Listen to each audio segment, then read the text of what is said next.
ಇನ್ನೂ ಇರಲಿ ವೈ ಮಂಜುನಾಥ್ ಅವರು ಈ ರೀತಿಯ ದೊಡ್ಡ ಒಂದು ಅಪರಾಧಿ ಕ್ರಿಯೆಯಲ್ಲಿ ತೊಡಗಿರಬಾರ್ದಾಗಿತ್ತು. ಯಾಕಂದರೆ ಒಳ್ಳೆಯ ಮನೆತನ ತಮ್ಮದು ಸಹಿತ ತಮ್ಮ ತಂದೆಯವ್ರದ್ದು, ಜೊತೆಗೆ ಇವತ್ತು ಅತ್ಯಂತ ಪ್ರಬಲವಾಗಿ ಒಬ್ಬ ಮುಖ್ಯಮಂತ್ರಿ ಸ್ಥಾನಕ್ಕೆ ಫೈಟ್ ಮಾಡುವಂಥ ಸತೀಶ್ ಜಾರಕಿಹೊಳಿ ಅಳಿಯ ಇವೆಲ್ಲ ನೆನ್ಪಿಟ್ಕೊಂಡು ಮಾಡಬೇಕಾಗಿತ್ತು. ಎಲ್ಲರೂ ವಿಶ್ವಾಸ ತೆಗೆದುಕೊಂಡು ಪ್ರೀತಿ ವಿಶ್ವಾಸ ಹೋಗ್ಬೇಕಾಗಿತ್ತು.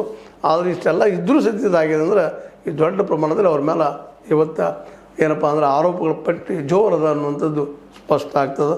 ಇನ್ನೇನು ಆಗ್ಬೋದು ಏನಿಲ್ಲ ನೋಡೋಣ, ಮತ್ತೆ ಆರೋಪ ಆಗ್ತದೆ ನಿಮ್ಮ ಜೊತೆ ಮಾತಾಡೋಣ ಅಂತ ಹೇಳ್ತಾ ವೈ ಮಂಜುನಾಥ್ ಮಾಡಿದಂಥ ಈ ಹಗರಣ ಭಾಳ ದಿನಗಳವರೆಗೆ ಚರ್ಚೆ ನಿಶ್ಚಿತವಾಗಿದ್ದೇ ಇರ್ತದೆ. ಇದು ಭಾಳಷ್ಟು ದಿನಗಳವರೆಗೆ ಎಲ್ಲರಿಗೂ ಕಿರಿಕಿರಿ ಉಂಟು ಮಾಡ್ತೈತೆ ಅನ್ನೋದ್ರಲ್ಲಿ ಎರಡು ಮಾತಿಲ್ಲ. ಈ ವೈ ಮಂಜುನಾಥ್ ಅವರ ಮನೆತನಕ್ಕೂ ಆಗಿರ್ಬೋದು, ಅವ್ರ ಬೀಗರ ಮನೆತನಕ್ಕೂ ಆಗಿರ್ಬೋದು, ತೊಂದರೆ ಕೊಡೋದ್ರಲ್ಲಿ ಎರಡು ಮಾತಿಲ್ಲ ಅನ್ನೋ ಮತ್ತು ಹೇಳ್ತಾ ಇದು ನಿಮಗೆ ಲೈಕ್ ಆಗಿರ್ಬೋದು. ಲೈಕ್ ಮಾಡಿ ಶೇರ್ ಮಾಡಿ ಕಾಮೆಂಟ್ ಮಾಡಿ ಜೊತೆಗೆ ಸಬ್ಸ್ಕ್ರೈಬ್ ನಿಲ್ಲಿಸಬೇಡ್ರಿ. H16 ನ್ಯೂಸ್ ಅರ್ಥಾತ್ ಹೇಸಿತರ ಎಂಬುದು ಸತ್ಯದ ಕೈಗೆ ನೋಡಿ ವಂದನೆಗಳು.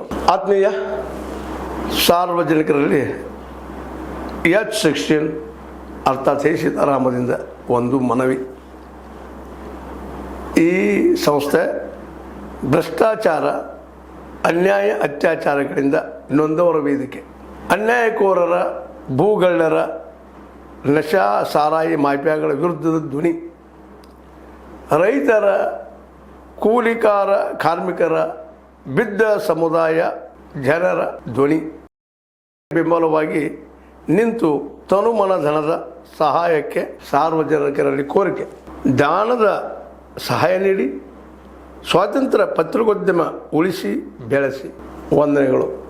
ತಮ್ಮನ್ನೇ ನಂಬಿರುವ ಮಲ್ಲಪ್ಪ ಇ ಜೋತಾವರ್.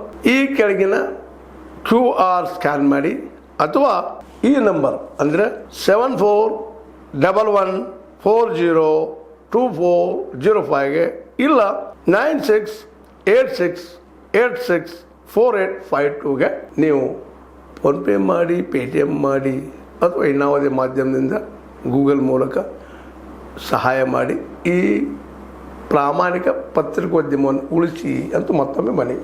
ವಂದನೆಗಳು.